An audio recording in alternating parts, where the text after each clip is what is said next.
Hello, everybody.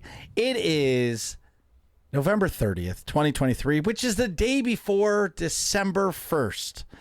And as you guys know, Nick Vern 51 has not graced us with his presence because he's been in Imperial prison for about 3.5 weeks.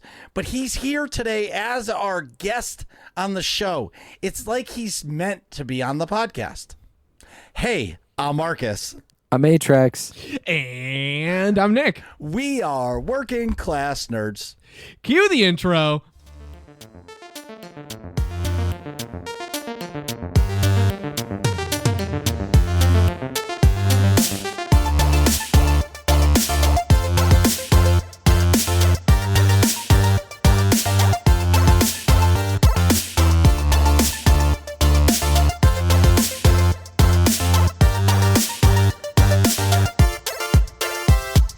That's right, we are Working Class Nerds, the podcast that gives you no information about your favorite information. Today is Thursday, November 30th, 2023, and you can find this 224 podcast on Apple Podcasts, Buzzsprout, Google Podcasts, Spotify, and anywhere you can find a podcast in the galaxy far, far away.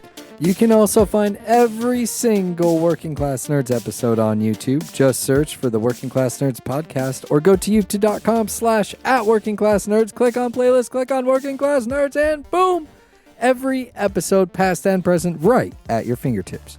And you can watch me completely hate playing video games Tuesdays, Saturdays, and Sunday nights as a hunter until February at kick.com/MarcusB814 and twitch.tv/MarcusB814.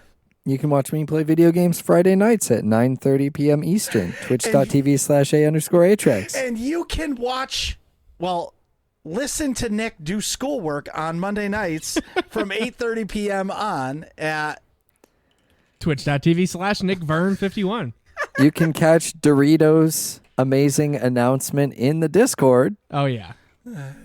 that is the truth. Monday nights at about 8 o'clock Eastern time. Get your stale popcorn. Marcus, do we have social media? Oh, yeah. I couldn't even. I have lost my thing. So you can find us on the social media. I'm at MarcusB814. I'm at Atrax_A. And I'm at Nick Vern. That's NACKVR. And this week's episode, we are going over the game of the year. And not inductees. What's the word? Nominees. Game Awards nominees. Game Nick Awards didn't even nominees. fill in the intro. Yeah, I you forgot didn't write about it the down. intro. Nope, I didn't. If I'm a total Ron Burgundy, so if it's not written down, I won't say it. Also, if it's not written down, I won't do it. I have what they call problems with object permanence, where like if I don't see it, it doesn't exist. So, like food in the fridge or leftovers, if I'm like, oh yeah, I'm gonna bring this food that's in the fridge to Taylor's house, for example, it ain't happening unless I like put my keys on the food that's in the fridge. Like put my keys in the fridge, then I'll go to my car, forget about both the keys and the food, and then realize I can't leave to drive anywhere, and then go, oh yeah, go get it inside. And that's the only way I ever remember to take food out of the fridge before I leave somewhere. That sounds rough, man. Yep, that's how I live my life. But anyways, Atrax, how's it going? What have you been up to? It's good to be back. We had a short break during the Thanksgiving time of the year last week. Indeed. And I used that opportunity to go stay near San Francisco and go to Six Flags because I love roller coasters and lose my voice. But it was great. I mean, the ride lines weren't actually too long, believe it or not. And the drive was great. Not a whole lot of traffic despite it being Thanksgiving weekend. And I mean, yeah, just 10 hours, throw the cruise control on, listen to some music, listen to some podcasts, all that random stuff. It was just great. A good old-fashioned road trip, ride some roller coasters, enjoy that sort of stuff. And then I came back to the Lethal Company videos. I've been having a lot of fun with that game. For those that don't know, Lethal Company is basically you and your friends land on a planet, go collect scrap, try not to die, come back with the scrap, sell it to the company so that you can meet your quota, so that you can then gain some gear, flashlights, shovels, things of that nature, so that you can then meet your next higher quota. And if you don't meet your quota, well, I mean, That sounds cool. Yeah, exactly. Where's the quota come from? The company. Oh. Yeah. You met your quota of, say, 130, and then when the quota, so you have, like, say, when you start a game, 5 days to meet your quota. Once it hits 0, you go back, you sell all your stuff to the company, and then they give you another quota, let's say like 230, and then you just keep doing that back and forth. But you get paid extra so that, again, you can get flashlights, you can get all that sort of stuff, so that you can actually meet your quota, because there's monsters out there on those different planets. And if you want to see what all the game is about and what it's like to run into monsters and the like, go check out the YouTube channel, because I've been making a bunch of videos. I think I'm up to 5 now. There's another one releasing tomorrow, so that'll be 6. Very nice. And they're a lot of fun to make. I haven't had a format that makes it this easy to make something that I enjoy watching myself. I don't know, like, in the past, it's taken me a really, really long time to cut stuff down, but now I kind of know how to record it in a way that makes the editing way faster. Now I can get it done in like 2 hours or something. And they're short videos. I think the longest one's like 7.5 minutes. So people are hopefully more inclined to watch. So go check them out. They've been a lot of fun to make, and a lot of people have been giving me good feedback on them. Awesome. Well, that's sweet. Yeah. And play the game, too. It's $10, Lethal Company. It's a lot of fun. Sweet. Then when I came back from San Fran, I had money left, so I spent a bunch of it on the Steam Autumn sale. Nice. I bought a ton of games. Gal Guardians for Marcus and I, because I know Marcus really wanted it. And Gal Guardians is great. Yeah, we'll hopefully play that this weekend. And then I got like a karting and circuit simulating game. The Circuit Superstars game is like a top-down racing game, and then karting it's more of like, it feels like Mario Kart, but it's a lot more realistic. You have like tire wear and gas and all that stuff. Yes. So that game is a lot of fun too. It's really, really simple, but it's hard to master. It's kind of like, I describe it as the CSGO or CS2 of racing games. Yeah. Where It's entry-level really hard. players can have fun, but it's really hard. Yeah, the control is tough. I also got Rune Factory 3 Special Edition, which is kind of like a Harvest Moon style game. I played the Rune Factory games on, oh man, what console was it? PlayStation 2, 3, something like that. Something. Yeah, those are good old-fashioned farming games. Excuse me. Ace Combat 7 as well. Ultimate Bundle, that's been like popping up in my face a lot recently. The game looks really, really good, and I actually have like a joystick for like a flight stick to use already. So What are you laughing at? yeah. I'm not going there. He's laughing because I said joystick. Yes. Yeah. Are you kidding? Yeah. I thought I was fucking I know. sophomoric. Anyway, Ace Combat 7, Skies Ace Unknown. Combat 7. Yeah. Ace Released Combat that trailer 7. that's totally playing through my Joysticks. speakers right now by accident. But yeah, When I it looks close like a my lot of fun. eyes, the sky in my dreams is a deep. Dude, you've Dark bought blue. so many games. Yeah. And then also a game called Shadows of Doubt, which is like a spy, find 'em, investigative game. And then I got a few games from my friends as well, because I love giving games to people. Makes me feel good about myself. And Well, others. This is cool. This Ace Combat looking game. Right? It looks like futuristic but realistic, but like an alternate, like 90s-ish technology, but it's like kind of different in like Yeah. big countries. It gives me that Afterburner vibe. I don't know. I didn't play Afterburner, Mm. but It's another like flight simulator combat game. Cool. So That yeah, sounds awesome. ton of games. I love the autumn sales. You know, And thinking winter about sales. flight simulators, A-Trax, what was the Xbox game that you and I watched at PAX for like an hour and a half? The tank game. Do you remember the name of that? Oh, is it War Thunder or something? No. No, the tank game. So the backstory while Jamie's looking it up. World of Tanks? No. No, Xbox, original Xbox.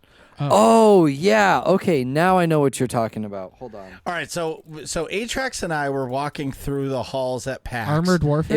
It was a tournament. I think it was called Mech Assault. Or maybe not. Hold on. No.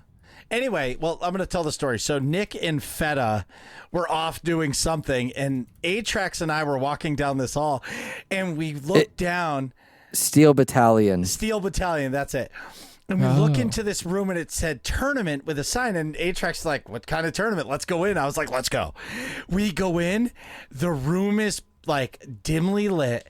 There's these dudes with like 5-foot wide console like controllers with buttons everywhere. They have foot pedals, and they're playing on original Xboxes. And it's a tournament, and these guys are into it.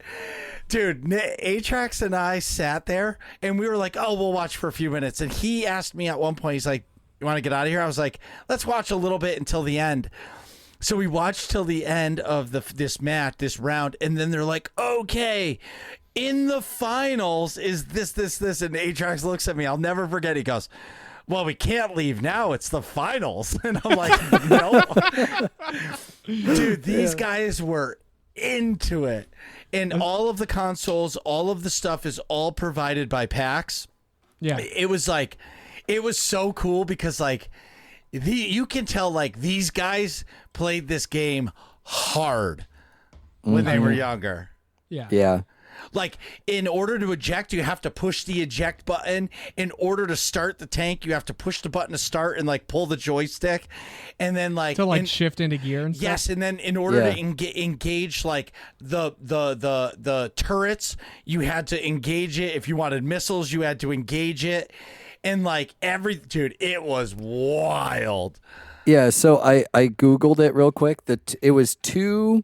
You had a joystick like console on the left that had about 10 buttons. You had a joystick console on the right that had about 10 buttons. Yeah, I see it here. You had a console in the middle that had about 10 buttons, and then you had floor pedals, like 3 floor pedals. Yeah. And these dudes are just like jamming, they're hitting all these different buttons. And then we found out that the tournament rules, like at the end, the guy won. It wasn't just like a straight up death match. The guy won because like his economy was the best, and he used this gun that was cheaper to get kills and only used this one more expensive gun like to finish people off or something like that. And so it was like trace missile or some kind of, it was like this like rail gun. So it was a rail shot gun. of the rail gun costs $100,000. Wow. But it like will 2 or 3 shot a tank. Okay. But if you miss, that's an expensive miss. And this guy decided to use standard issue missiles, which he didn't. At the end of the time, it's a death match, so you keep respawning. But at the end of the time, I think they had the same amount of kills, but this guy had like $300,000 more money for the government than the other guy because he wasn't shooting all those rail guns. Yeah. That's cool. Like layers on layers. That was good times, man. That sounds cool. Oh, I see the eject button way on the right. That's cool. Yes, dude. Yeah. And if you don't do it, it like penalizes you if you don't get out. Like you're done. You can't compete anymore. Like you have to eject. So in order to respawn, you have to hit eject before you And if actually not, blow you're up. out of the match. Right. Oh, that's cool. Right, dude, it's like Titanfall before Titanfall. Yeah, I it's want like to play this game now. The whole screen flashes red, and then it starts like strobing. And when it's strobing, if you don't escape, you're gonna blow up with it. Wow. Yeah. I'm gonna post this picture in the Discord. Dude, But one of those controller sets is like $380 on eBay now. Oh yeah, because I'm sure they didn't make any more. I'm sure Right. No, they don't make those. No, Yeah. for sure not. And then, oh, dude, it was just a cool, and like, what did the guy win? Oh, he won a pin. Yeah. That He was won it. like a PAX pin and stuff. Well, I guess I shouldn't say that. It was a pretty small tournament, like way in the back reaches of PAX, but that's where all the cool stuff is. Well, mostly. Dude, Sometimes the you one get thing some that nerd I stuff. found out this year, that's why I can't wait to go next year. I can't wait because we're going to be there days, is that there's so much extra shit. Oh, there it is. See? Well, I don't know, my camera won't really focus. Maybe. Yeah, you can see the 3 controllers. But yeah, see? Oh, yeah, And I then just you see posted the a foot photo. pedals on the... Yeah. I just you posted a can see photo. Nick is alive. You see the episode. Oh, yeah. But either way, it's it's really good. Good times, yeah. Oh yeah. What were we talking about? Oh, don't it even all remember. started We because got- we were talking about flight simulators, Yeah, and And Ace it- Combat. Ace Combat, and like those like the flight Oh. simulators. But it made me think about like that was just a genuine moment for me and A-Trax to stumble into something that we have zero interest in, but it ended up being such a cool experience. And then like afterwards, like people were just chatting with each other, congratulating. It was just cool. Like Yeah. these guys are like, yo, this is my game, man. It was awesome. a great gaming moment. Yes. Absolutely. It was a to great be just PAX a moment. random spectator and enjoying a random tournament. Yeah. Just cheer for a game that looked cool. Absolutely. Well, anywho, A-Trax. Speaking of Meanwhile, back on the ranch. Speaking of games that look cool, in Game of the Month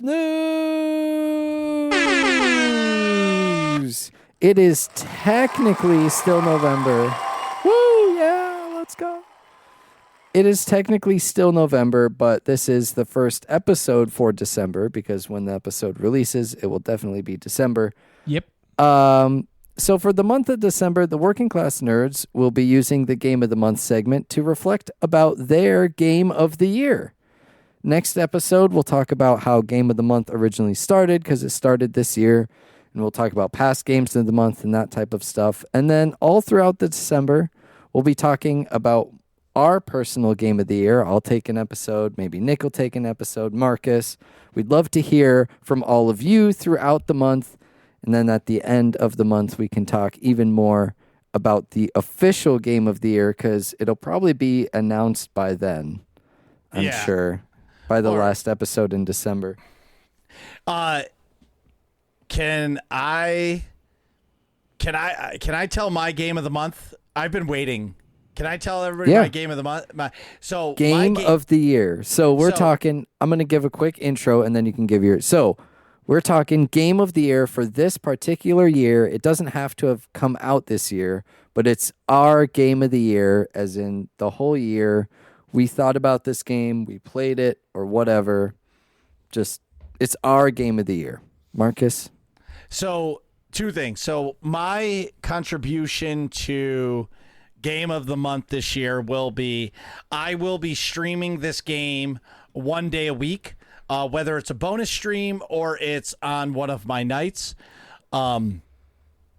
But I will be streaming this game for the month of December, and my Game of the Year for me is Elden Ring. I have Wow. never. Dun, I don't have that soundtrack, but I do have this. Breaking news. I have never rage quit a game in my life. I have never been so mad at a game that I can't play it. Like ever. And I feel like I have to give that game a real shot. And where it goes, I don't know. I could get really addicted to it and only play that game except on Tuesdays for a hunter. But Elden Ring has to be the Game of the Year for me because it's a game I played a lot that I fucking love, but I just I physically can't play this game. Like I feel like you ever try to open something? I think about like some of those bags, like a bag of chips. Okay. No matter how hard you pull it or try to rip it or anything, it just won't open. Yeah, and then you do it and it explodes. Yes, that's how it is when I play Elden Ring. I'm terrible. Like, and fast forward now, my YouTube short algorithm has only gives me Elden Ring. Okay. Mhm.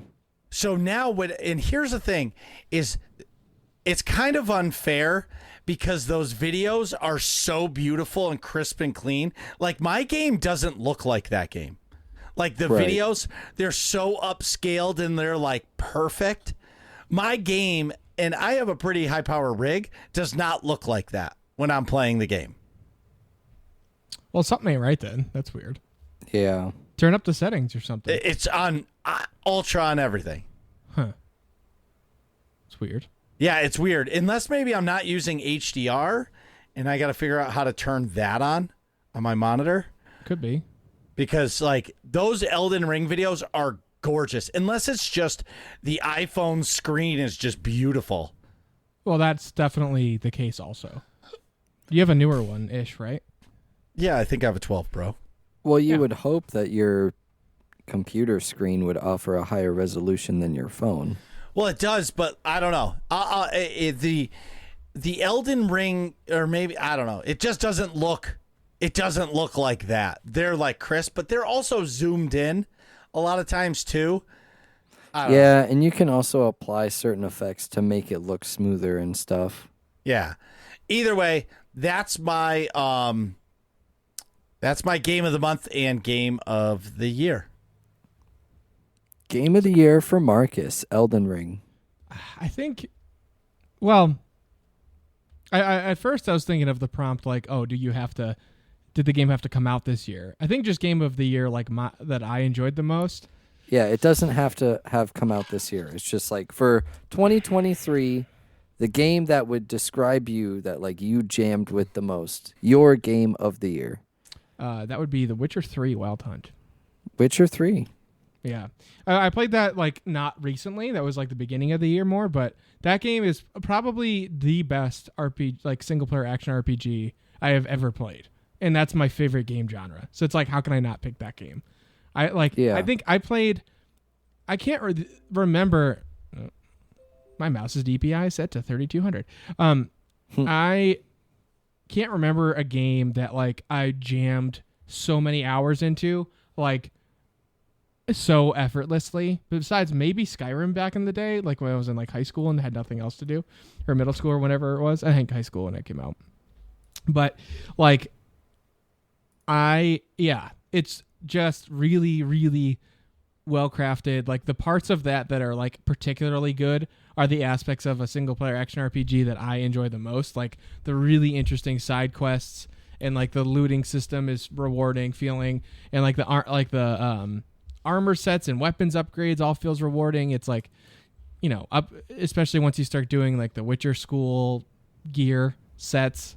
I'm gonna go with The Witcher 3. Runner up would be Starfield and Call of Duty, but Call of Duty is not like a game of the year. That's just like what I played a lot of. But Yeah. most hours is Witcher 3, then Call of Duty, then Starfield. Starfield's also very good, but Witcher 3 is a better game, more well-rounded game. But Starfield's very interesting. It's what I'm playing now. But Right. Nice.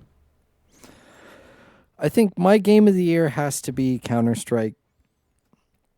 I officially leveled up my gameplay and joined a league. nice. And I'm a free agent there, and I've filled in for some matches. And the transition from CS:GO to CS2, so now we're moving into like a new era of Counter-Strike. The pro scene has been kind of tumultuous, but that's okay because like the games have still been good to watch. It's just, all the quote unquote politics of it, and the transfers and this and that, and there's drama here and there's this and that and there's this happening. It's just like and any other team. it's just like any other sport or whatever, where there's large amounts of money involved. There's yeah, for sure. nefariousness going on. So Nefariousness.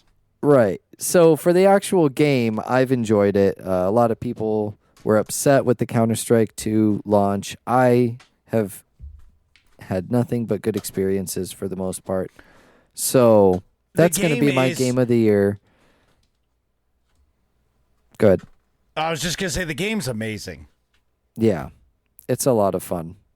And I will give a close runner-up shout-out to World of Warcraft, actually. Whoa. I consumed a lot of WoW content. I played a lot of WoW. I even listened to some of the audiobooks. I made it through 2 audiobooks.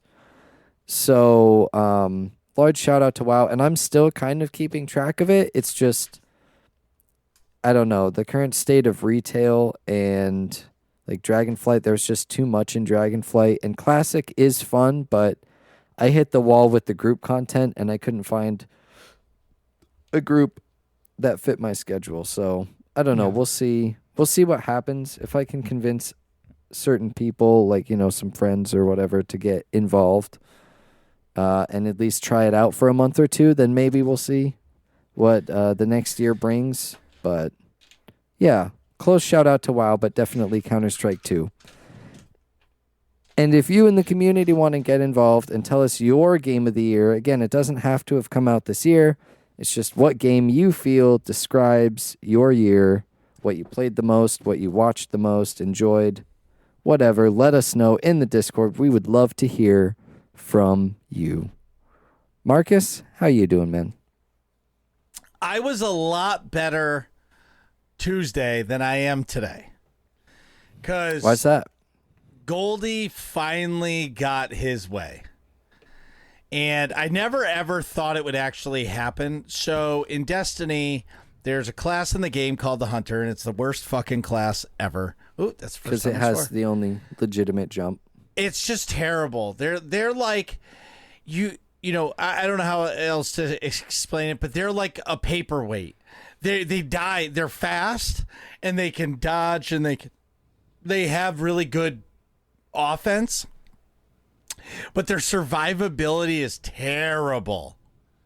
Like straight up terrible. And I don't like playing it. But it got so Lady J redeemed a full Hunter stream. Okay. And the full Hunter stream happened to be on the first day of the new season, which is called Season of the Witch. And when that happened, how do I say this? They decided to say, hey, what would it take for you to play the whole season? And I was like, whoa. The whole season is until June because they delayed the final shape. Or the final scam, which is the final shape. And and I was like, I wouldn't commit to that. But I said I would do it for a whole regular season, which is 3 months, so February. And so I said, I don't know, 50 subs. Like, that's a reasonable ask, right? I can be a little selfish and ask for that, but either way. Yeah, so, to play a Hunter for an entire season, that's yes. a lot. Like that requires a lot. Yeah. Yeah. I don't think that's an unreasonable ask. Right. So I did. And so the first night of the stream, I think we got, I don't know, I had 17 subs. So we had 33 to go. The next day, Goldie dropped 25 and Duff dropped 10 off stream. Completely devastated me. And I said I could do it. I would spread it out until next clan night. And then the next question came up. What would it take it to play the Hunter until June? And I said 100. It would have to be 100 subs. Like, till it would June? have to be. So like 6 months? Yeah. Ugh. Right, exactly.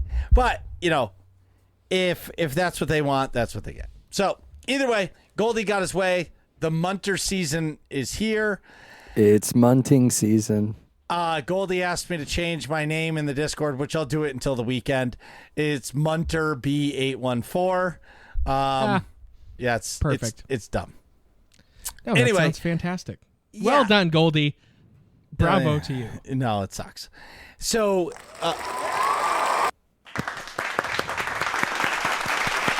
Well done. Yeah. Woo.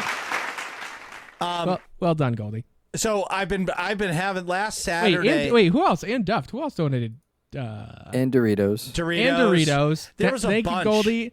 and the Doritos. A-Tracks did. I'm going to a thank bunch of- myself. listen, Thank you. Thank yeah. you, me.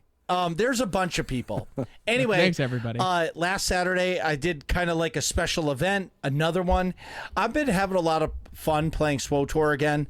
Me too. Being on the Apex server, which is the Asia Pacific server. It's basically a fresh start server.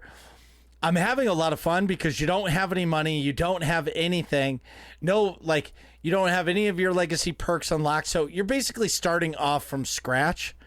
And I'm having a blast at it. I'm having so much fun. And big shout out to Broadsword and the SWTOR team. Thank you, Jackie, for facilitating somehow, some way, getting Keith to come on the show 2 weeks ago. That was amazing. Like, legitimate. Wow. It was great to have Keith on the show.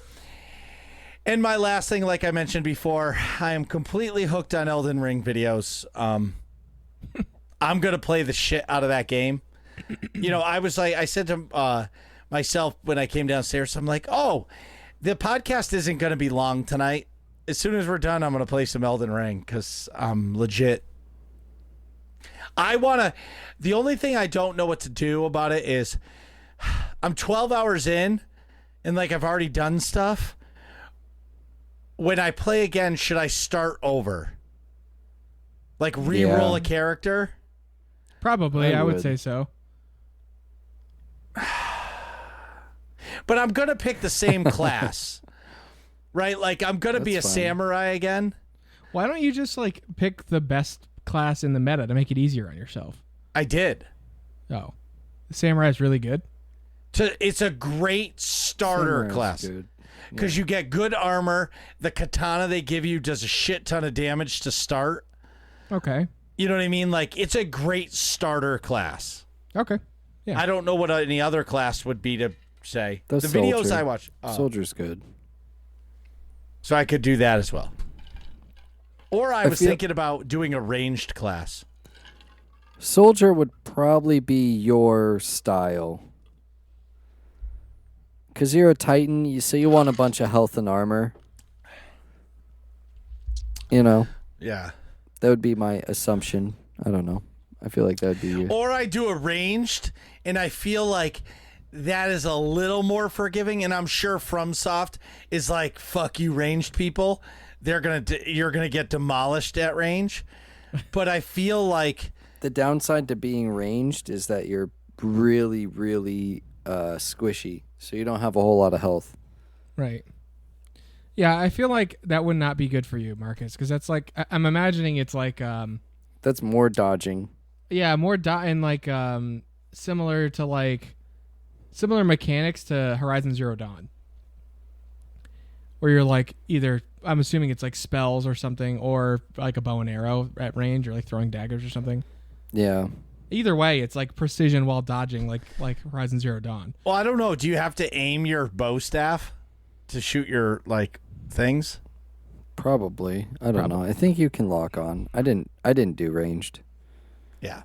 Either way, I'm having a lot of fun. Yeah, it's a really lot of fun. And Nick, it's really good that you're out of Imperial Prison. I'm really happy that you have been allowed to come back to the podcast. Okay. And I'm going to ask you how your week has been, but the first question is, what's it like being domesticated? Well, I'm a lot better at washing dishes and folding laundry. I've really been grinding on those skill sets. He's been grinding his laundry. The domestic All right. front. Yeah, I've been playing a lot of Cinderella's Castle. You know.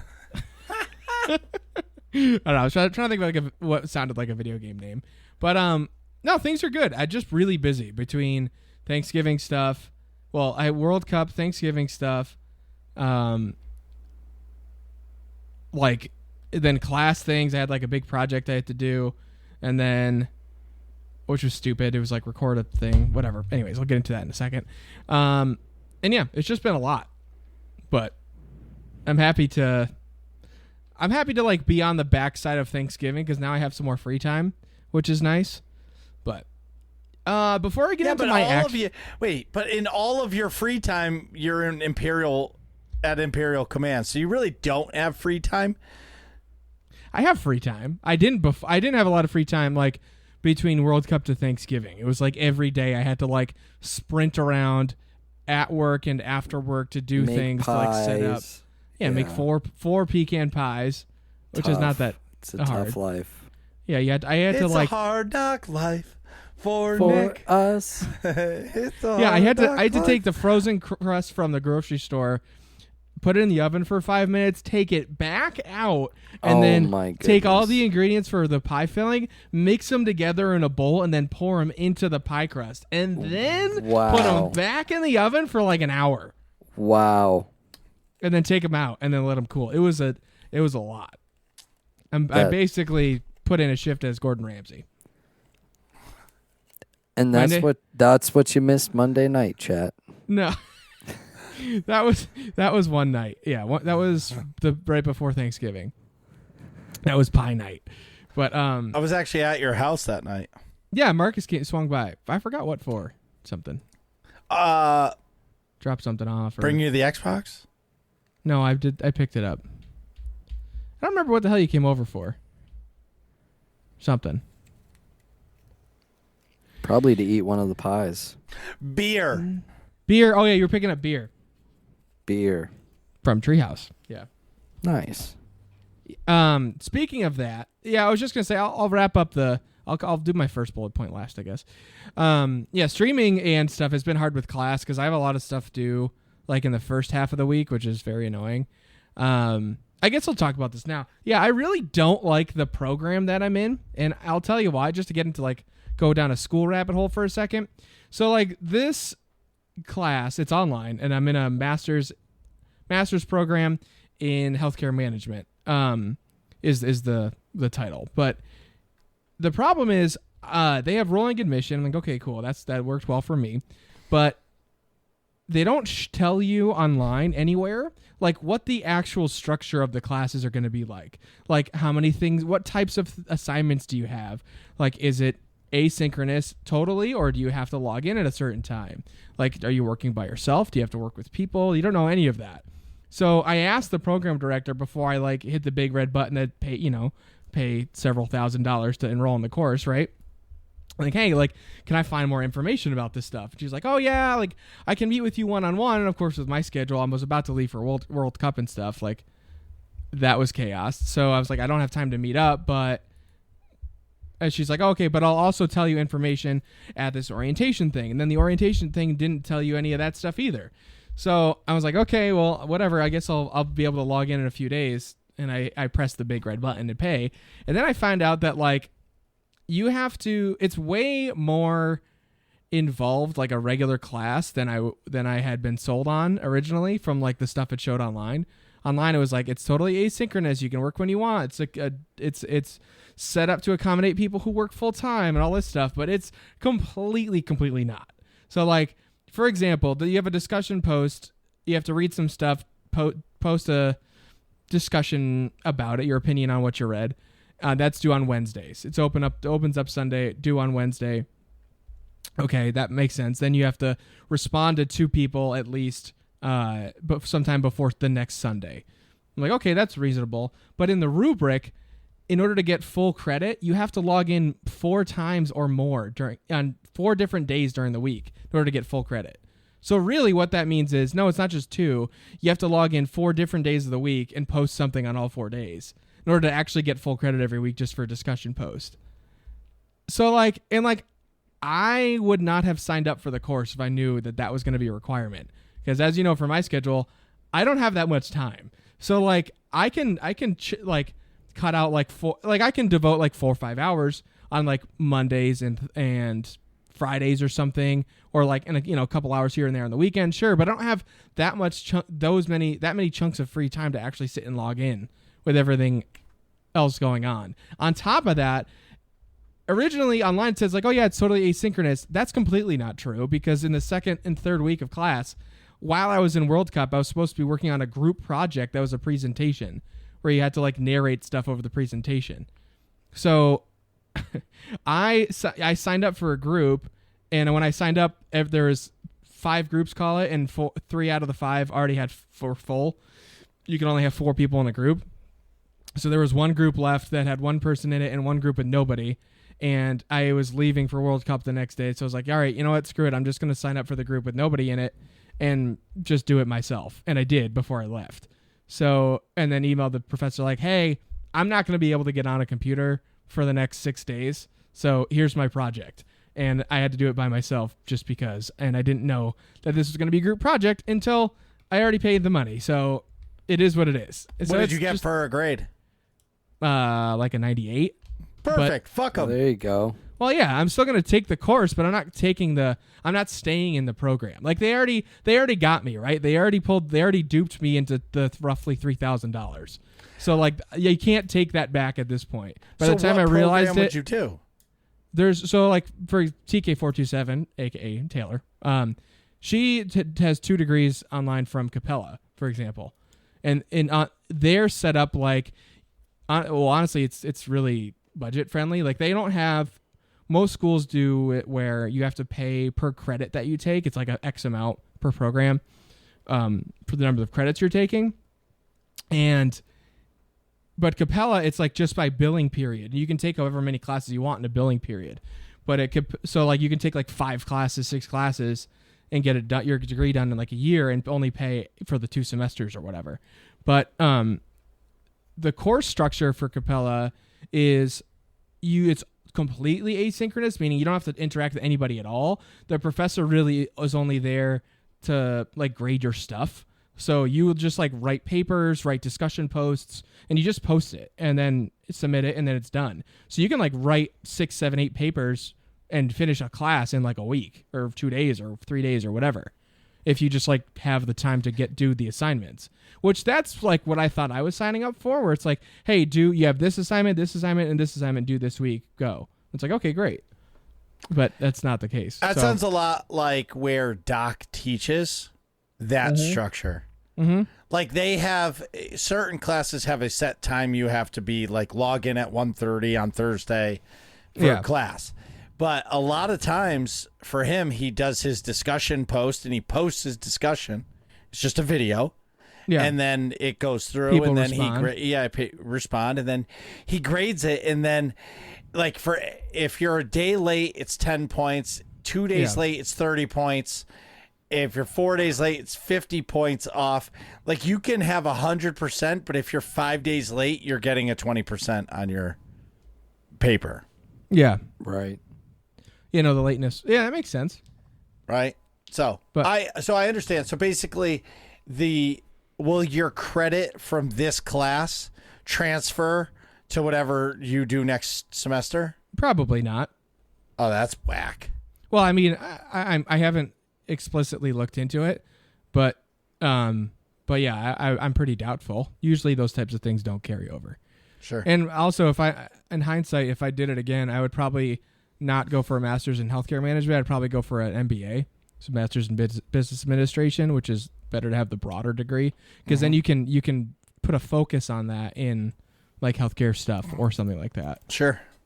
Because I think if the reason for getting a master's degree is like to have management opportunities, to be like, oh, I can like do the executive-y parts of business of my career field. Sure. So like it's almost better to get the broad, hey, just business part of the world degree, if that makes sense, and then have the sub, focus be the healthcare stuff versus like mostly healthcare stuff with just a flavor of business, if that makes sense. Mm-hmm. And or maybe I'd go into not healthcare and like the broader degree would make me more qualified for that to change fields if needed too. Not that I'm planning on doing that, but it's just better to have more doors open than not, in my opinion. Yes. But anyways, Absolutely. that's my spiel on the school stuff. So that has been a lot more time that I've been wanting to, which is a contributing factor to the not streaming on Mondays. But in more positive news, I talked about paintball being done for the off season. We're in the long off season now for paintball. I've had some time to do fun stuff on the weekends. Speaking of which, I'm finally hanging out with Joey Feta on Saturday, which is pretty sweet, and his wife Corey. Shout out to the Fetas. I was just at their house. Yeah, Marcus made them a wicked dope cabinet for Joey's minis. Excuse me, his mini figures that he paints for various tabletop games. Yes, it came out good. Did you like it, Marcus? I know it wasn't your color. Oh, yeah. It was nice. Like, the cabinet itself is beautiful. I'm sending it to you, Atrax. The cabinet itself is beautiful. I did mahogany shelves, mahogany countertop.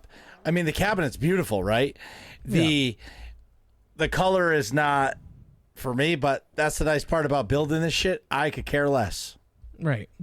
It's not for you anyway, so it doesn't matter. Yeah. You want it? You want me to build you a cabinet? You want it to be pink? No problem. Yeah. In other news, Marcus let me borrow his Xbox Series S. So I was trying to figure out a way that I could play Starfield like on a controller from my bed and hook it up to the TV in my room. And I was trying to stream it and use like a wireless monitor. And I don't think the Xbox controller's Bluetooth worked well with my computer's Bluetooth receiver card. It might have to be a cheap Bluetooth card or something.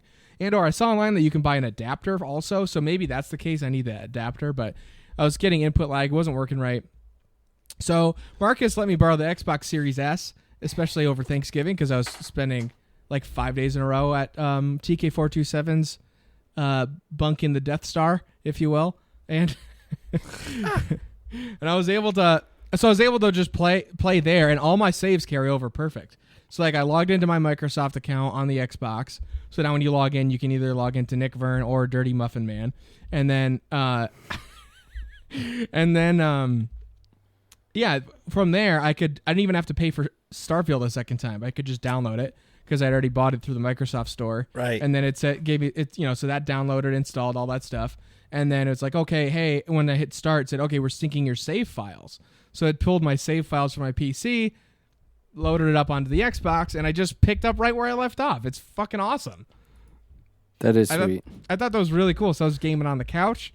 TK427 was busted out her old laptop and was playing some Nancy Drew detective games next to me. It was pretty sweet.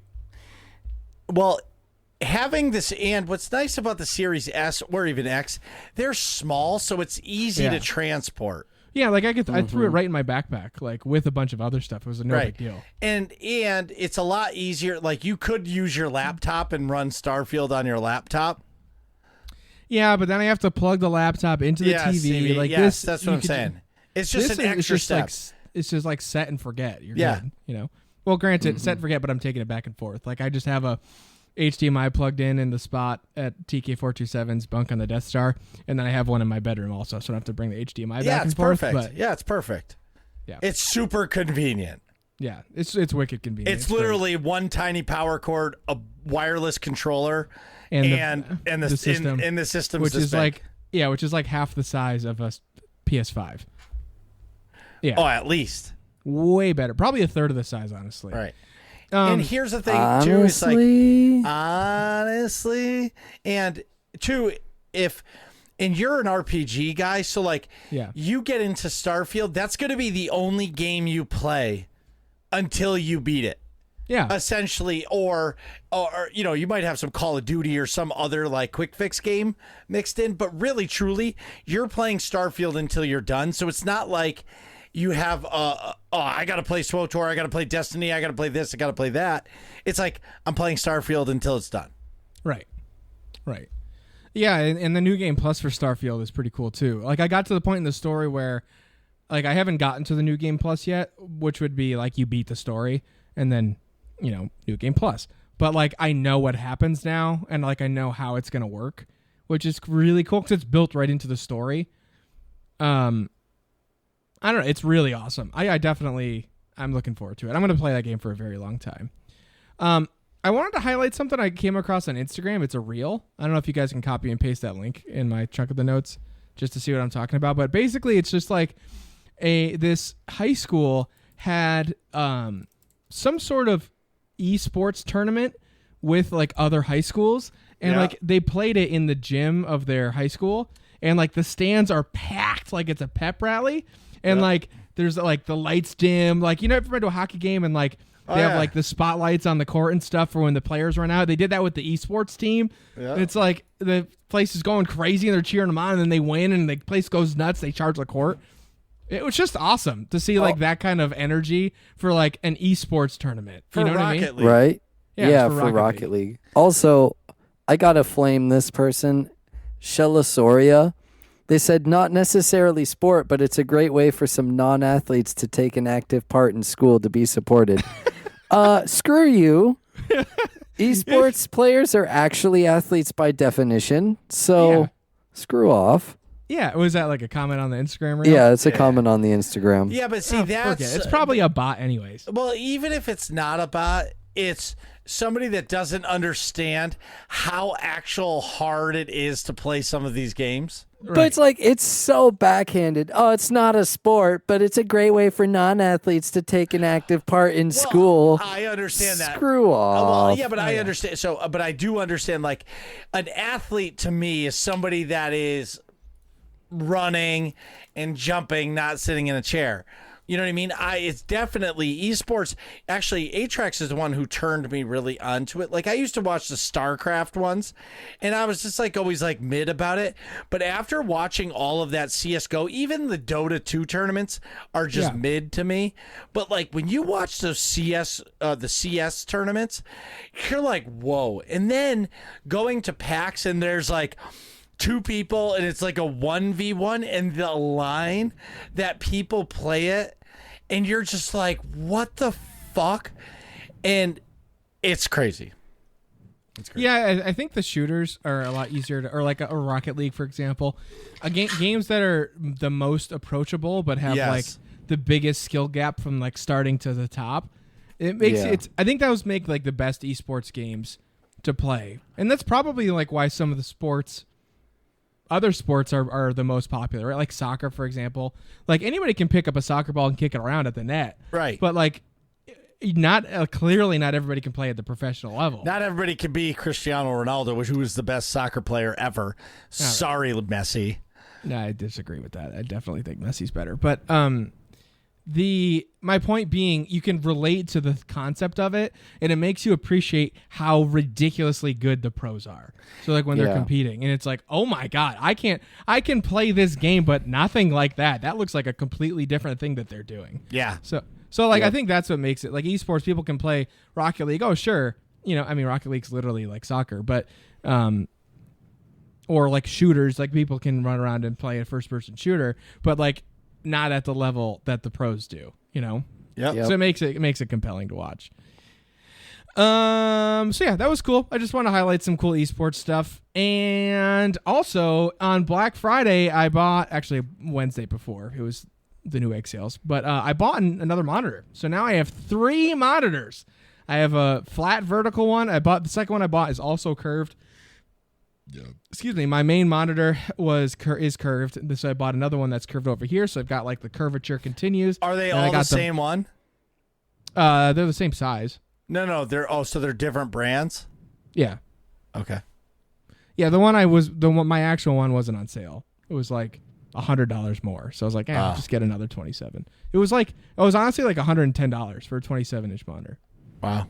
So I was like, but it's not your gaming one, so it doesn't need to be high refresh rate or anything. I mean, it is. It's like 160 hertz or 187 hertz, something like that. Sure. But it's the side monitor anyways. The colors are completely different than my main one. I don't know. I got to adjust some stuff on the new guy, but yeah, it's all good. It's fun. I think I got like a whole battle station now. This is cool. Battle stations. I set up the vertical monitor, but I don't know if that's here to stay or not. It'll be what's going to be really interesting in the coming months is Nick is experiencing what an awesome quality of life office is. Yeah. But he's going to realize quick when he moves into TK427's house someday that he's going to be relegated to like a deep, dark corner of the house in the basement. And the basement's nice there. But it's still like you're like you'll see what I'm saying. You'll understand. Enjoy the basement, man. Yeah, I mean, I think as long as I have my own space, which would be like the basement area, Frame the walls. frame the walls. Make an office. Oh, I see. So the pumpkins don't impede in man zone. I'll put caution tape as a pumpkin-free zone. I like that. Yeah, that's funny. A little Pumpkins. fingerprint. Your pumpkins aren't welcome here. Yeah. A little fingerprint scanner to get in, like beep beep. Beep, beep. In AIE news, Tuesday nights, 9 p.m., Star Wars The Old Republic's mandatory fun night, where the fun is mandatory, but attendance is not. Tuesday nights, 9 p.m. Eastern, is the Destiny 2 clan night. Every week we get together and we do fun stuff. Right now we're really grinding the new season. Unfortunately, the Bungie hates us, and they have not, because they're lazy, have not given us a 6-person activity in a couple seasons now. Bungie's really on the back burner of this game right now, in my opinion. But either way, Clan Night happens to be a really fun night because everybody talks a lot of shit. We have a lot of fun.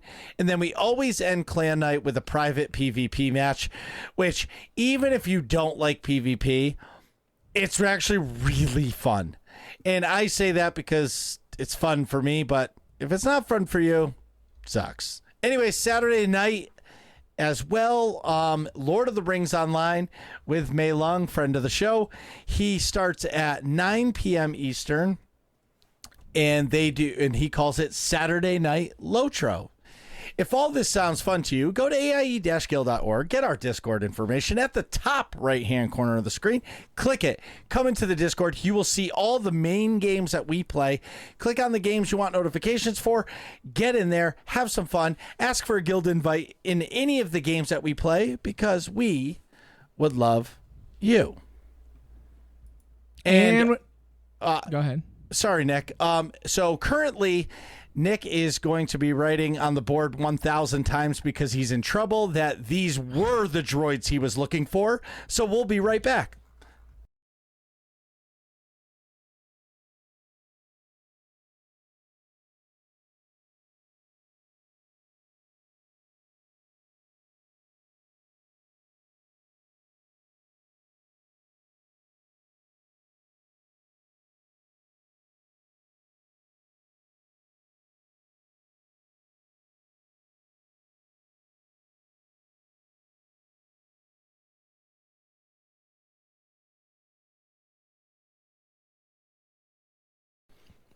And we're back. So today we're talking about the Game of the Year nominees for all 11 categories of nomination.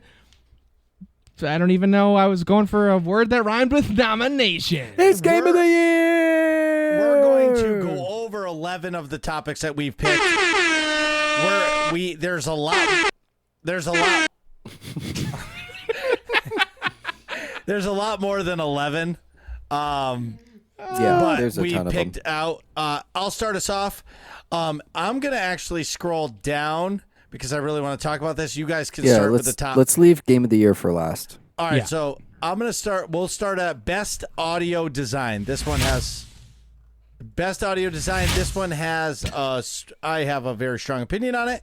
The nominees are Alan Wake 2, Dead Space, Hi-Fi Rush, Marvel Spider-Man 2, and Resident Evil 4.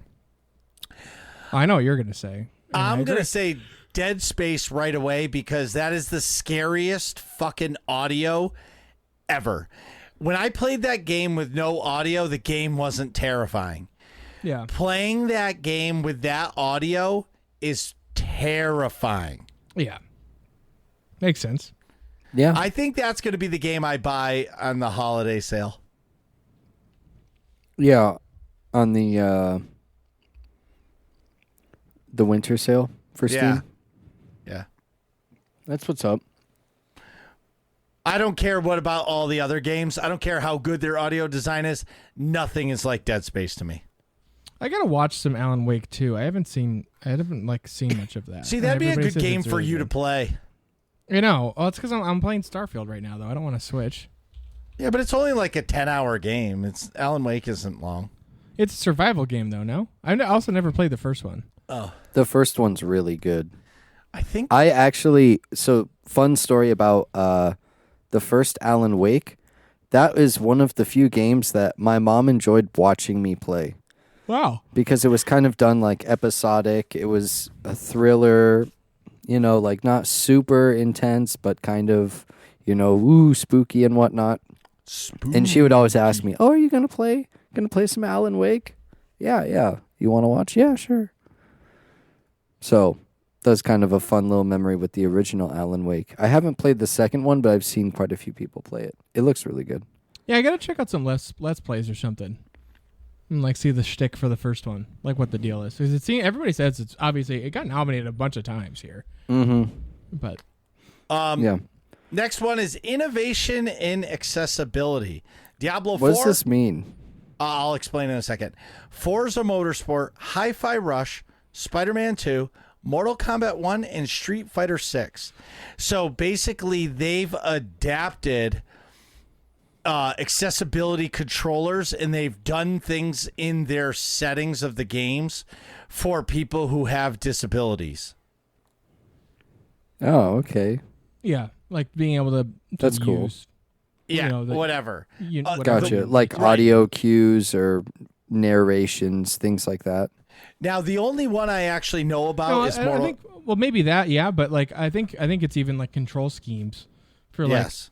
Gotcha. they have the like accessibility or just I forget what it's called, controllers that like you can use. They're really really customizable Gotcha. to Yeah, whatever dude, like there's a you have guy going on. I've seen, he plays some game in his chin. He uses his chin and like two I think little you like said it was Call of Duty. maybe it was.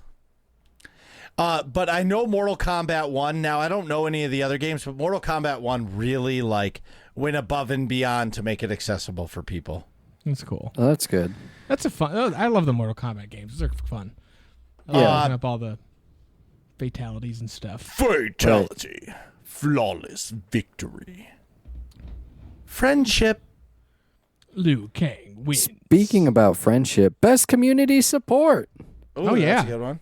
Baldur's Gate 3, Cyberpunk 2077, Destiny 2, LOL, Final Come Fantasy on. Is that even a real nomination?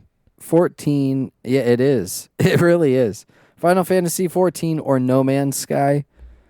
I'm going to say it's between No Man's Sky or Cyberpunk for me. Maybe Baldur's Gate because just because Baldur's Gate's so popular and it's gotten so much support, like I think more than a lot of people thought. Definitely wasn't on my radar, like at all, and then it came out, and It was on everybody's radar. yeah, What? When are we doing the winners? Do you know? At the Game Awards, I think it's December 7th. Okay. yeah, Got it's it. fairly soon. I'm gonna say No Man's Sky though, because that game has skyrocketed from like a really terrible launch to now it's doing great. Yeah. See, I think I read this different than you. What So, does community support mean then? community support to me is the players. Right out of the gate, like Final Fantasy 14, their community is ginormous. Okay. You know, as much as Bungie sucks ass right now, the Destiny 2 community is really tight knit. If it wasn't for the Destiny community, the game would be dead. Well, I don't think that's the category though. It's not best community. It's best community support, which means which development company supports their community the best with like updates and Oh, communications to the community about what they're doing and like okay, so and I stuff read that like that. different. Then I would You know? 100% say Final Fantasy 14. They come out with it, like, they just come out with like one of their dot patches, and it's more content than most games get in a year in an Yeah. MMO. Yeah, I think you're right. I think Final Fantasy has to get the nod with the amount of Okay, stuff that they pump yeah. out for that game. It's insane. I guess I didn't understand like community neither. support. Yeah. I would agree with you then on that basis. Final Fantasy 14. Best action game: Armored Core 6, Fires of Rubicon, Dead Island 2, Ghost Runner 2, Hi-Fi Rush, and Remnant 2. Ooh, Remnant was supposed to be good. I thought no. it was. I really enjoyed you played it. Yeah. I would say Dead Island 2 should not win this. No. It looks good, but it's so shallow and like it gets old very quickly. For me, Same it's with Armored Ghost Core Runner. 6. Armored Core 6 for you? That game, I watched Asmon it's play it, FromSoft and I've game. watched so many people play that game. I remember playing Armored Core 2 back in the day. That game was awesome. Maybe I need to give it a go then. Dude, it's amazing. It's on Game Pass. It's a FromSoft game. I'm going to give it to Remnant 2, though. Dude, that game's beautiful. It's Oh, it's really, like a really mech good. game? That's fun. Yes. This reminds Yeah. me of there was an old mech game that I played on like my dad's Windows 95 computer with a Might have been joystick. Armored Core, dude. Or Yeah. Mech Warrior. Yep. Let me look up like Armored Core 1. No, because it was like Japanese style. It was like stylized. Yeah, it's It'd be like FromSoft. or something like noise when you Yes. like launched. Yes. Oh my god. Hold It's on. either Mech Warrior or Armored Core. Good For sure. times. No, it's not Good Armored times. Core. I don't think. That was a PlayStation game. But yeah, for me it would be Remnant 2. That game is beautiful. Yeah, it's awesome. I have too many games to play Remnant. Yeah. Like I can't look at anything else like that until I play Elden Ring. Yep. I agree. That makes And- sense. And I don't think somebody told me to go play Dark Souls 3 Okay. or Dark Souls 2, but they're like No. No, 2's the hardest. 2's the from what I- worst. Yeah. so They're they worse said to than go two. play one of those games because there's no like middle. You're just showing up to play. You know what I mean? What do you mean there's no middle? Like there's no like real ads.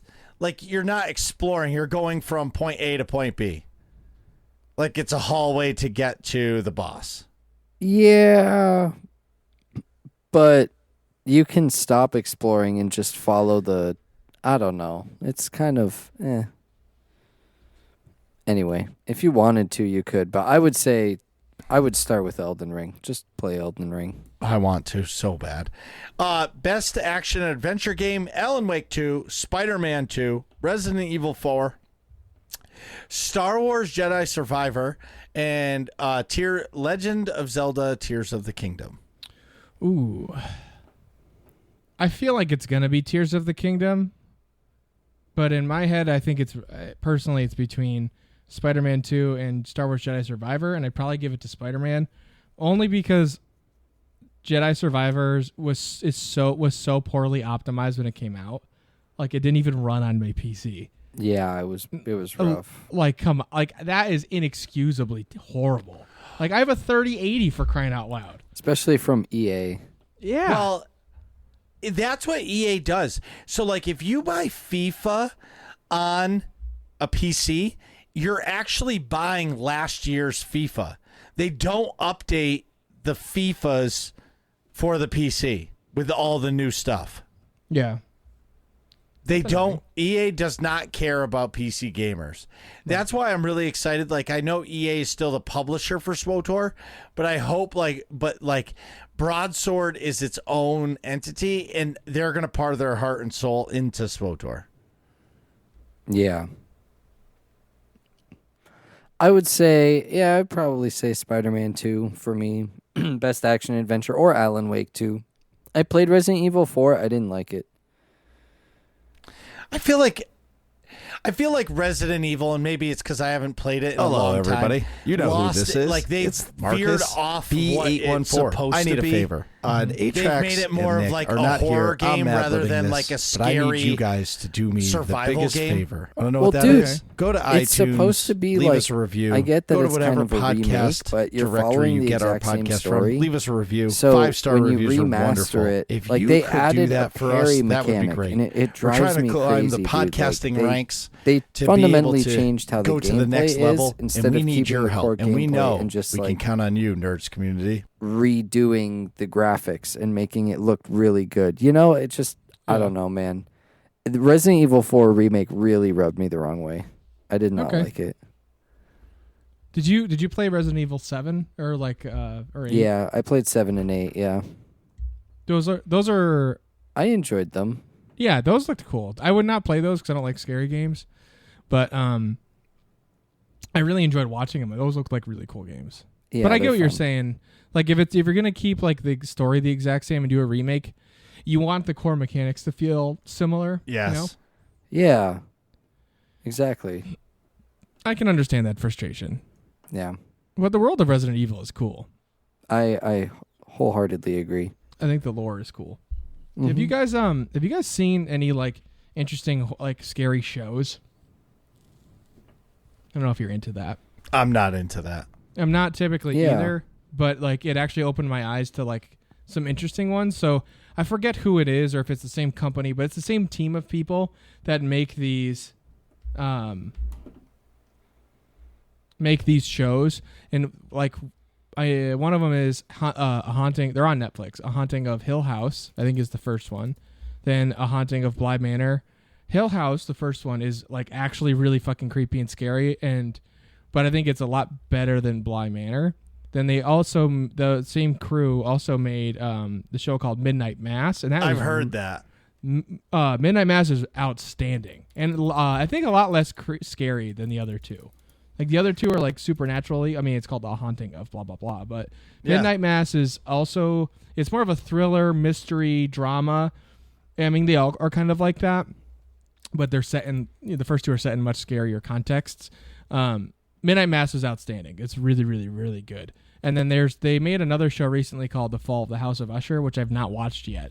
But it just gives me like similar, at least Midnight Mass in particular, gave me similar like Resident Evil vibes where like I wouldn't want to play the game, but I'm glad to just be watching it. You know? Like watching the story and stuff was really interesting.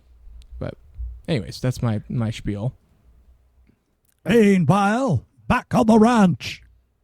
Or not back to the ranch. I'm sorry, Trax. Best I didn't mean to cut you RPG. off. No, I'm with Best- you. Moving on. Best RPG.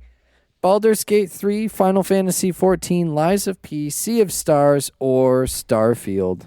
This has got to be Baldur's Gate 3, right? Yeah, I think that there's actually a lot of really good RPGs that came out this year. I think Starfield's really good. Lies of P is great. Final Yeah. Fantasy 14 is keeping up, but I 16. haven't seen. Oh, is that 16? Yeah, 16. Yeah. Sorry. Final Fantasy. Oh, yeah. Final Fantasy 16 supposedly flopped, apparently. Anyway, I don't know what Sea of Stars is. Now I need to check that out. But Baldur's Gate 3 is so well done. It's really hard to beat, like, in certain categories. You know? Yeah. Like, overall. Best RPG, yeah, Baldur's Gate. People are going to be playing Baldur's Gate 3 for a really long time, I Yeah, think. Baldur's Gate's like it's like a quintessential RPG. Yeah. It's not my style that I prefer personally, but like credit where credit's due, that's an excellent game. Well, and Um, it's also very accessible. Like, you could play it and know what's going on, you know? Right. For me, it has to be Baldur's Gate 3. And people that I know that have played that game, they say it's the best game they've ever played. Right. All right. Best multiplayer: Baldur's Gate 3, Diablo 4, Party Animals, Street Fighter 6, Super Mario Brothers. Honestly, none of those are my best multiplayer game of the year. So, What's yeah, yours? I would agree. Yeah, same here. you know what I mean? Yeah, Like, I do think it's cool that you can play co-op in Baldur's Gate and have like a party. sure, Yeah. you can play co-op in Elden Ring too, but like that doesn't. Honestly, fuck.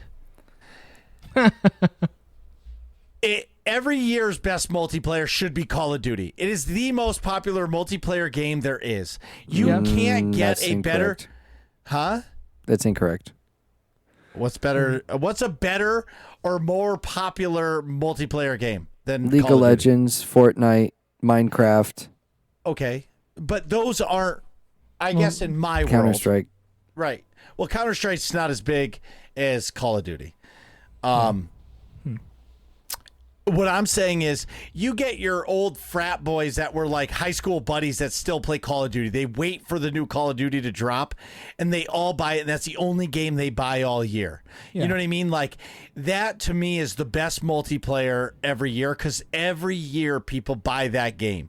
Like, see, Counter-Strike is better than Call of Duty, but as multiplayer, for me, the best multiplayer every year has to be Call of Duty. Excuse me, I think that's fair to say. That makes sense. I'm not saying it's correct. Yeah, Just but saying the that's- most like in sort of culture, that's like the quintessential multiplayer game. Yep. Yeah. Next category is Most anticipated game: Final Okay. Fantasy VII Rebirth, Hades 2, Like a Dragon Infinite Wealth, Star Wars Outlaws, and Tekken 8. Is that real? Tekken 8? Outlaws. A lot of people are really, really excited for Tekken. Dude, I'm going to tell you both right now. Well, I played I'm one excited of like for the first or Tekken. second Tekken games, but Yeah. Out of all those, I'm the most excited for Tekken, because I feel like Tekken could be that quick fix game for me. I Yeah. loved Tekken back in the day. yeah. Other than Mortal Kombat 2, Tekken was my jam. Star Wars Outlaws, honestly, There he goes again. Honestly, Like, honestly, no, I don't want another single player Star Wars game. Like, I'm over it. Like, they're good, right? But I don't want another one. I want an online Star Wars game set in new times. If you're not going to do that, make a SWTOR 2. yeah. You know what I mean? Like, I want a live service Star Wars game. Fallen Order, great game. Survivor, didn't play it, but good game. Outlaws, I'm sure it's going to be a good game, but it's basically Assassin's Creed Star Wars. Star Wars. Yeah. You know what I mean? Like, I want an online multiplayer game for Star Wars. another Battlefront. Yeah. Battlefront 1 was the best Star Wars multiplayer game I ever played. The original Battlefront one. The original, no. So the original in like 2015. When, Oh. dude, That was okay. I think once they fixed Battlefront 2, there was Well- a period of time where Battlefront 2 was excellent right before they pulled the development support for it. but for me, I'm not saying it was the best made game.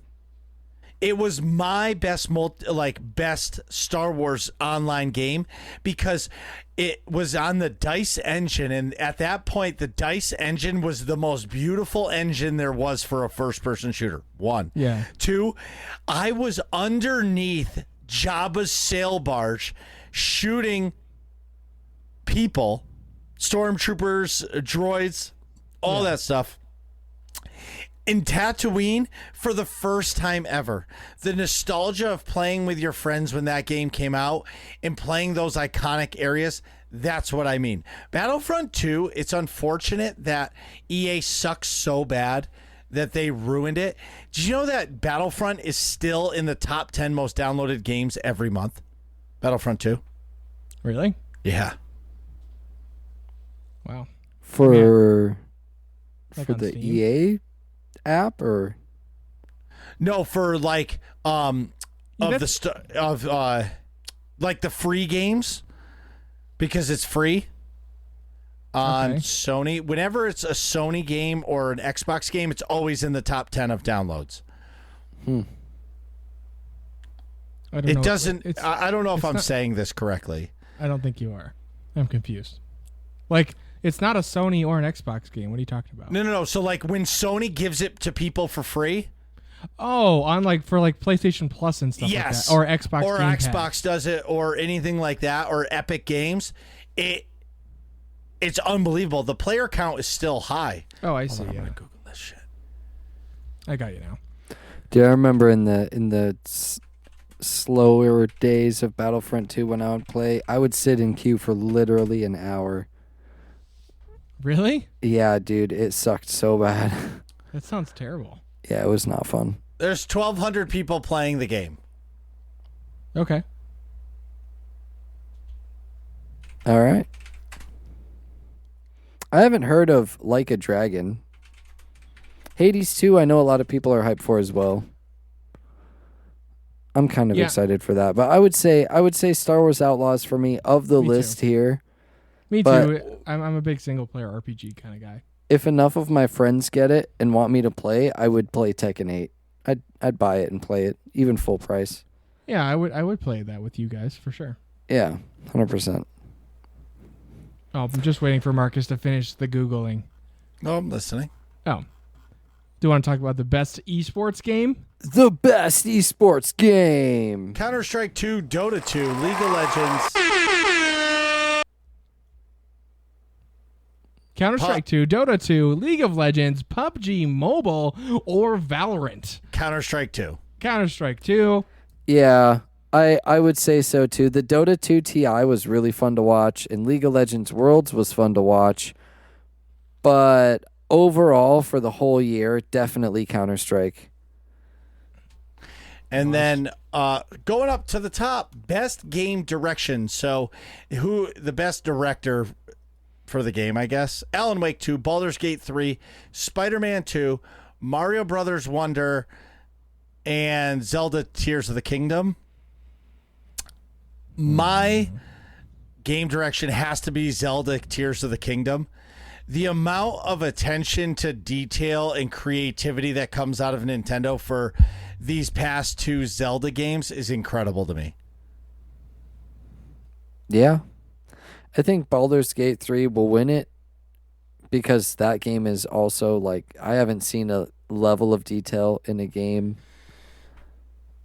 I almost want to say ever. Like it's insane to me how much detail is put into that game. I don't know about Legend of Zelda though, so maybe I could be wrong in that the difference. I also know a lot of people really like Legend of Zelda Tears of the Kingdom. Yeah, So- I think for me, like the best game direction and game of the year awards would both pretty much be the same game. And it's I think the debate, like you guys are saying, is between Baldur's Gate 3 and then the Legend of Zelda Tears of the Kingdom. For me, I would say Baldur's Gate 3 because Tears of the Kingdom is really there's a lot of interesting plot details that are different and different enemy types and things too. But it's like you're building on the same process that you did with Breath of the Wild. You know, like the structure was already there, so it almost the credit that you're giving is almost like you already gave that same credit to Breath of the Wild. You get what I'm trying to say, kind of. Yeah. I guess I can see what you're saying. Like the innovation and stuff was really in Breath of the Wild, and then they took the structure of Breath of the Wild and then just added on to it. Didn't make a whole new product like they did with Baldur's Gate 3. Like Baldur's Gate 3 is a whole new thing that they made with incredible detail and thought and all that fun stuff. That's my opinion on it anyway. So I think I'd give both of not to like jump to the game of the year, but I feel like it's really the same award. Yep, I'm with you. And the only difference between the nominations is that Resident Evil 4 is thrown in for Game of the Year, as opposed to not being in for Game Direction, which it would get destroyed if it was nominated for Best Game Direction. It's like what game direction? Just the crappy additions that you made Yeah. from the base game? So Yeah, while we the talk about it, bull the crap Game parrying. of the Year nominees are Alan Wake 2, Baldur's Gate 3, Marvel's Spider-Man 2, Resident Evil 4, Super Mario Brothers Wonder, Tears of the Kingdom. So instantly, Spider-Man 2 I don't think can be Game of the Year because it's like you guys were saying about Tears of the Kingdom. It like they've already had a successful game. Yeah, Yep. like it's exactly the same concept. They're taking the base structure of Spider-Man PS4 and now they're adding some new mechanics and some different new plot and all that fun Right. stuff. But But I the innovative part already got credit in Spider-Man PS4. Yeah, I will say Super Mario Brothers Wonder is incredible. I need to play Yeah, it that. is pretty I gotta cool. get My that for the wife Switch. is not a gamer, but she loves Mario. I come home and she'll be playing that. While the That's kids awesome. are like drawing, she'll be sitting on the couch playing it. That's sweet. And I'll hear, motherfucker. because she'll die or whatever. But like that game, it's yeah, exactly. It's taken all of the good parts of Super Mario World for the Super Nintendo, a little bit of Super Mario 3, and all the other Super Marios, and like mashed them together to make this super duper amazing Mario. The gameplay is incredible. Honestly, I'm just bad at platformers, so like I can appreciate it, but then I go to play and I'm just terrible, and it's like, all right, whatever, I'll do something else. All right, so what's your vote for Game of the Year, gentlemen? I would say Baldur's Gate 3. Baldur's Gate 3, and then runner-up, Legend of Zelda. Okay, I agree. That sounds fair. My Game of the Year is Tears of the Kingdom. Second place is Mario Brothers. Okay. All right. Makes sense. I can But respect it's gonna that. be. But so we're all on the same page. It will be. Baldur's Gate 3. Yeah. Yeah, has to be. it has to It's be. going to There's no- win. It's going to There's, win, yeah. There's no way they don't. But, If not, it's rigged. Right. Rigged. I think our next segment is pretty cool and requires a drum roll. Marcus, what's our next segment? It's time time for for- working class questions.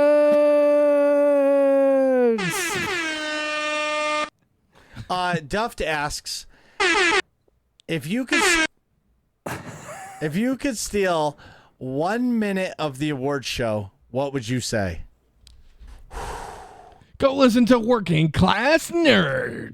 That was my thing. I would end with, and check out the podcast that gives you no information about your favorite information, the Working Class Nerds. Yes. That's what I would end with. It would probably be something like super cringy and memey, like Destiny 2 sucks, and chickens and waffles are the best, pineapples are the best, and I don't like live service games anymore. Bring back buying games all at once. See, I would be torn because part of me would be like the old like newscaster meme, fuck her right in the pussy. Oh my God. You know that, or just say something really ridiculous, but some like stupid political thing just to trigger people. You know what I mean? I would just say, help me, Obi-Wan Kenobi. You're my only hope. Yeah. Oh, actually, what? Yeah, I think I have my official answer. I would say, I would hold up my hands like I'm getting an actual award. Like, oh man, podcast of the year for Working Class Nerds. Wow, this is just wonderful. Thank you to all the listeners. Great. Oh yeah.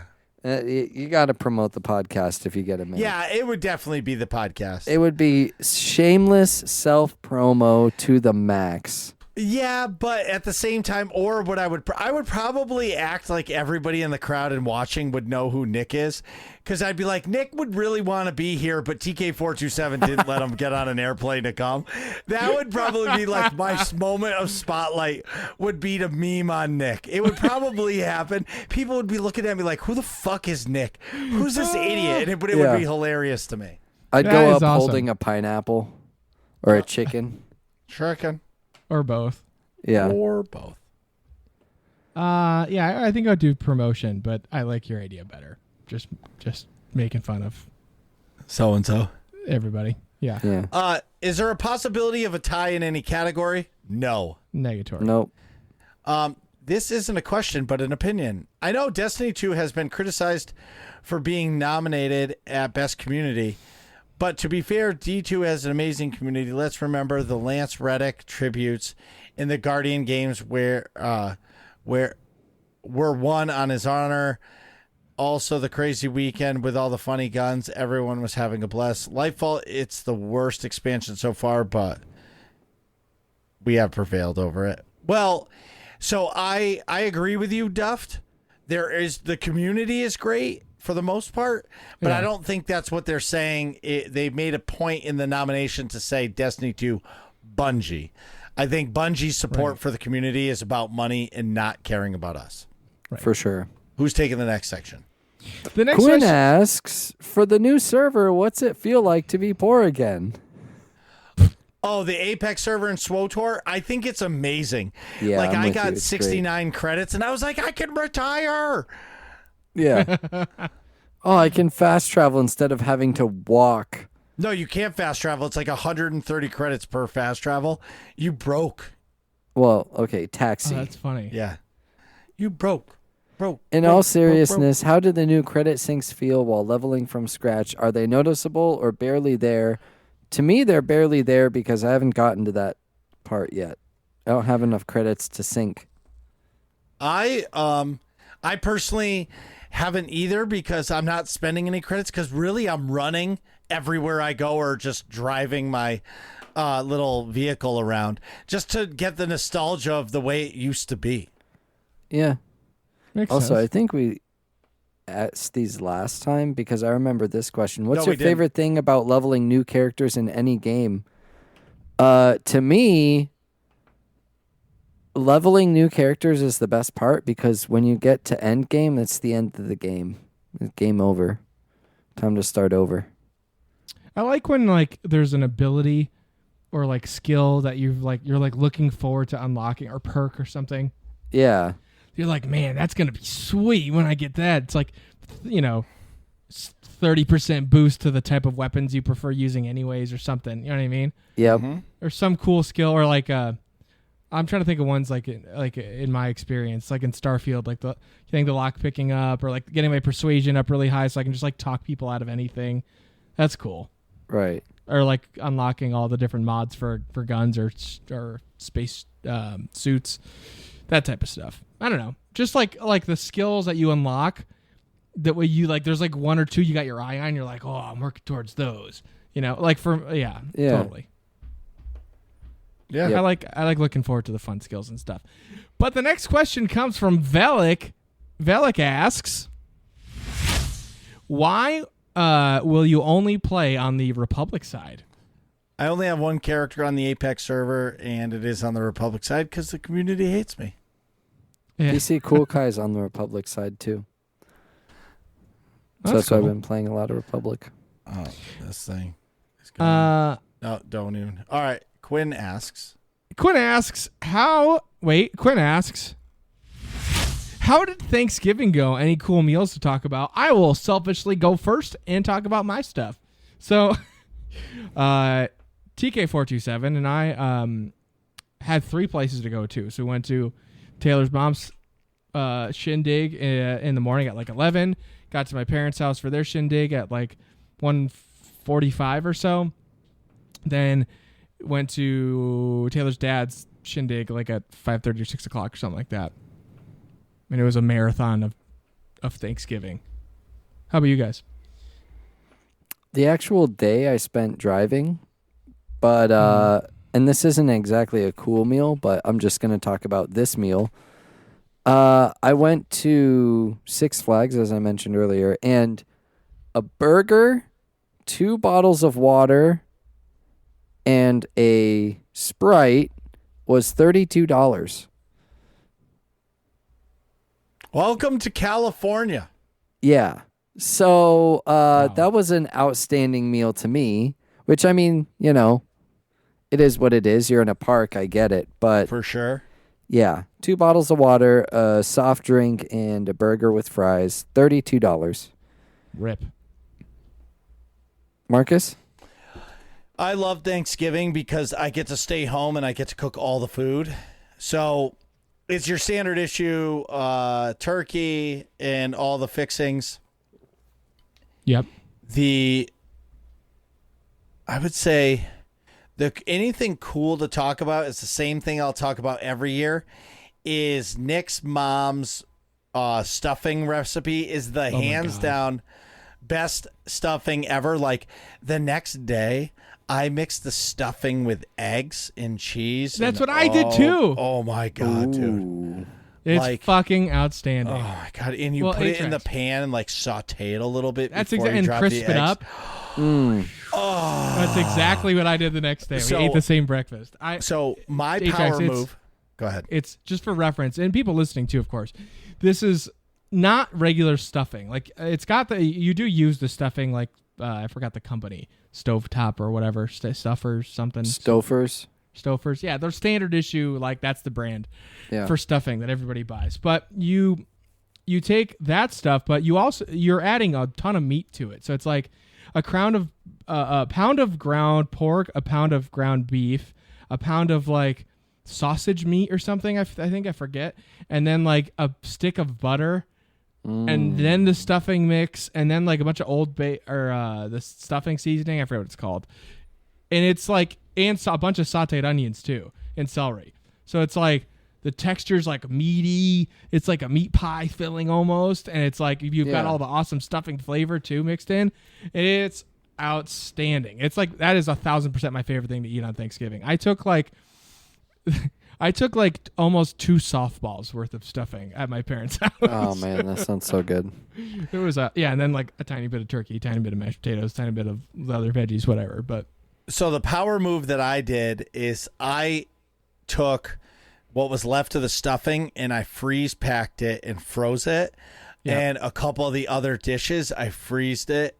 So at some point, I'm going to cook a turkey or turkey breast or something and pull out the fixings in midwinter when you're just like, you know what? I could go for some stuffing. I got you. Boom. Yeah, great. that's a great move. Oh, hey Nick, who asks our next question? Our next questions are from Doritos.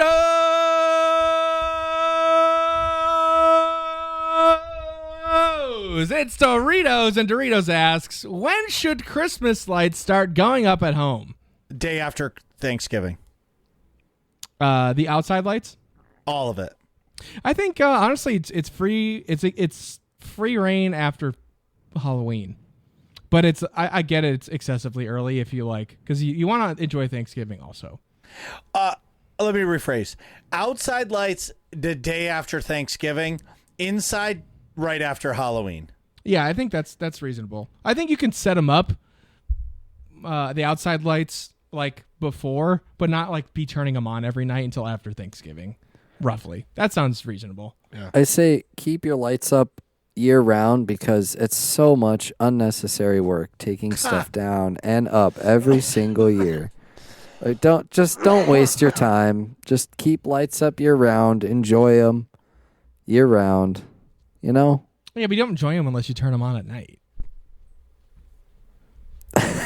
So like, you're not enjoying them just having them up in June. You can then turn them on. Problem solved. Oh my God. Doritos also asks, should live service games have more holiday skins and decos? Yeah, Nah. I mean, I like holiday stuff. I think it's fun. I like the snowball fight that StoTor used to do or still does.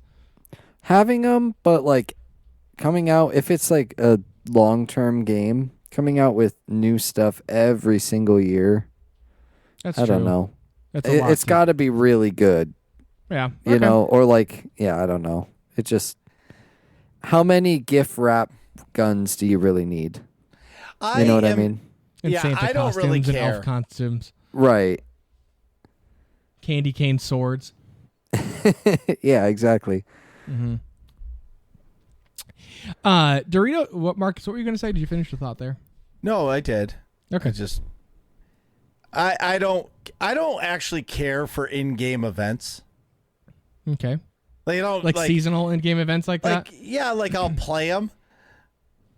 But there's like in Destiny, there's only one event I really, really like. Mm-hmm. You know what I mean? And it's in the summer for the solstice because they give you glowy armor. And this year they gave you the worst fucking armor ever that didn't even glow. And it was just a complete like Fail. it was like getting the peanut butter shot in the military. Peanut butter shot. Yeah, so when you go to basic training, they give you this shot in your arm, and no matter what you do, you can't get a boner. And it's called the peanut butter shot. Okay. So it's like that's what I'm saying. It's like it's like not exciting. When you do an event that you love, That's and you definitely wanna- not a thing, Yes. by the way. Yeah, it is. 100%. No, it's Google not. that shit. Yeah, it is. Butter shot. Yeah, Google that shit right now. Okay, I'll Google it. It's Let's the see. peanut The butter top shot. Dude, result just comes Google from it. Google it. Come on, Google it. Just conspiracy Google it. theories anonymous.com. No, dude, it's real. Put your Second link. tinfoil hats on, ladies and My gentlemen. buddy Matt, way back in the day, he went in the service. He said the weirdest thing was they gave you a shot, and no matter what you did, you couldn't pop a boner. It's not a thing. I'm like medically, that is not a thing that exists. That's what I'm saying. It's just psychological. It's a penicillin shot. It's just penicillin. The peanut butter shot, also known as the penicillin shot, is a mandatory injection given to Army recruits during basic training. The shot contains a yellow-colored antibiotic called penicillin G benzathine, which is slowly released in the muscle over a few days. It's just penicillin. But you can't pop a boner. It's a peanut butter shot. Okay, all right. Probably for like a couple days, but It's not. It has it nothing probably to doesn't do with last getting that long. hard. Has no zero. Not the same thing. Okay. Anyways, Meanwhile, back on the ranch. Doritos asks more questions. If Charles Dickenson's A Christmas Carol were made with Star Wars characters, who would play each role? Scrooge has got to be Darth Vader Or Palpatine. because he gets redemption. It's the same. No, because Palpatine doesn't get redeemed. Scrooge he's the main character and he gets redeemed. That's Anakin. Like that's easy peasy lemon squeezy. Ghost of Christmas Past could be Padme probably, or maybe Obi-Wan. Yeah. No, or like it could be maybe Obi-Wan or Qui-Gon or something. Or his Qui-Gon mom. would be a good one, or maybe his Shmi. mom. No, because it probably the ghost like shows you the stuff that you care about in the past, right? Yeah, then that would be right, Yoda. and then his Your present past would be Yoda. present would be Padme. Okay, Right? makes sense. Sure. Yep. Maybe And then future is Luke, Yeah, like Luke. Force Ghost Luke or because something. Luke redeemed him. Padme helped redeem him. Yeah. And I Okay. think Qui-Gon, right, in the comics, didn't Qui-Gon appear to Vader at some point? Yeah. So, I think so. it could be Qui-Gon. And then how about Bob Cratchit's got to be Obi-Wan then? Yeah. It's the counterpart, right? Yep. Yeah, Jar Jar's going to be Tiny Tim. or deal. Jacob Marley. Jacob Marley could be Palpatine. Maybe. I mean, that doesn't really fit. It's like somebody that fell to the dark side that like is gonna warn him or something. You know. I don't have a good answer for Jacob Marley. Me It's not a neither. good Star Wars equivalent. Yeah. If What it's is the the holiday best- special, I guess Ahsoka? you could I throw don't know. Obi-Wan in there. Maybe Ahsoka, I guess. I don't know. But Ahsoka doesn't fall follow to the dark side, so it's like- yeah. Yeah, I don't know. What is the best Thanksgiving tradition other than Black Friday? Cyber Monday. Stuffing. Yeah, the All stuffing. about the stuffing in football. I have two favorite things. What games are you looking forward to in 2024? Definitely Star Wars Outlaws. First Descendant. Okay. First Looking Descendant. forward to that. Yeah. Mark, you too? Go First Town Descendant as and well. Elden Ring. Hopefully. Oh, yeah. Shout out to Go Town. Excuse me. Yeah. Doritos also asks, is the gaming industry reaching a balance of live service versus standalone titles / series? And while you two answer that, I have to pee yet again. And this pee interruption brought to you by beer. All right. I mean, in my opinion, the gaming industry is oversaturated as a whole, both live service and standalone. So, like, it's kind of balanced in the sense that there's a whole bunch of crap going on. But, I mean, I don't know. What do you mean by balance of live service versus standalone? Well- like, there's equally as many good live service games as standalones. Yeah. But I would want more standalones than live service. Like, I would want a few live service games that I play regularly and then a ton of standalones to choose from, right? Wouldn't you want... I don't know. That's how I would view it.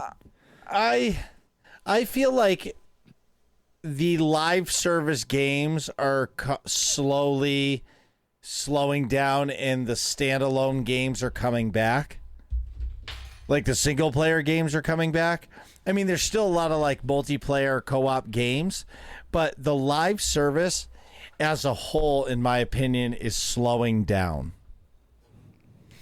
Yeah, I I think feel like companies are there's getting the less message. live service games than there has been in years. But you want to talk about gaming industry stuff. Who is laying off the most people, and that's live service games. Yeah, because I don't think people are buying into live service games as much as they used to. It's No, almost like the they're- streaming fatigue type of thing. You know what I mean? Where it's Well, like yeah. people are cutting back on the number of streaming services that they pay for. Well, they're also, again, it's oversaturated. Like 5 years ago, you didn't have Honkai Star Rail. Genshin was blowing up, but it wasn't like, 5 years ago, Genshin wasn't insane. But Yeah. I think it was around. Honkai definitely wasn't around. What other, like, kind of style games like that? I don't know. It's just there were a lot of games that are now popped up that are clearly money sinks. Tower of Fantasy is another one. And so now that you have a bunch of them, Lost Ark as well. Lost Ark Yeah. also came out. New World. Like, there's a ton of games within the last 5 years, live service, that have come out. So people are probably spending just as much money, but spread over like 4 live service games as opposed to 1 or 2. Sure. Makes sense. Last question from Doritos. Best fortune you've gotten in a fortune cookie? I don't even remember. I have to look up some common ones. My best one ever is you will be lucky today. Yeah, I can't say I really remember. I think like it's just been, Just Chinese proverbs. or just like you're gonna come across money soon or something. Yeah. I mean, I just googled one that's funny. It says if you eat something and nobody sees you eat it, it has no calories. That's pretty funny. That's a good one. Yeah. I don't know. Yeah, the ones I usually get are very generic, like, Yeah. you will soon accomplish something you have wanted to for a long time. Or like a frown Or- takes more effort than a smile or something, you know? Yeah. Keep your head up. You'll get there. Something like that. Pull pin. Throw grenade. Release lever. I don't know. Pull will- pin. You will find money today. I love finding money. Someone wonderful will drop into your life. Will it be next episode? Find out on Working Class Nerds. What are you guys talking about in here? Find out next episode of Working Class Nerds.